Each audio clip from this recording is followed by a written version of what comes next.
தென்காசி மாவட்டம் சங்கரன் கோவிலில் ஸ்ரீமாதா பள்ளி வேன் வேகமாக செல்வதாக கூறி அதனை மடக்கி நிறுத்தி வாக்குவாதம் செய்த இருசக்கர வாகன ஓட்டியை வேன் ஓட்டுநர் சரமாரியாக தாக்கும் வீடியோ வெளியாகியிருக்கிறது.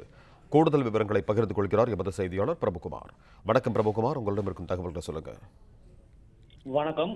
தென்காசி மாவட்டம் சங்கரன் கோவிலில் எப்பொழுதும் பரபரப்பாக காணப்படும் திருவேங்கடம் சாலையில் உள்ள நகராட்சி அலுவலகம் முன்பு நேற்று மாலை இஸ்திரி தொழிலாளி ஐயனார் என்பவர் இருசக்கர வாகனத்தில் சென்றபோது பள்ளி மாணவ மாணவிகளுடன் வந்த தனியார் வேனானது அதிவேகமாக செல்வதாக கூறி இருசக்கர வாகனத்தில் வந்த ஐயனார் பள்ளி வேனை மடக்கி இருசக்கர வாகனத்தை குறுக்கே நிறுத்தி வாக்குவாதம் செய்துள்ளார்.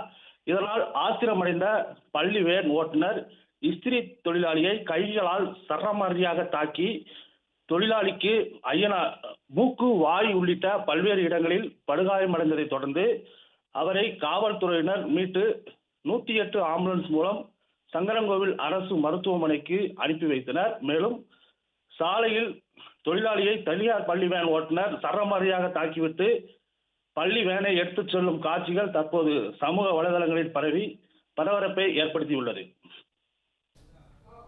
நன்றி பிரபுகுமார், உங்கள் தகவல்களுக்கு.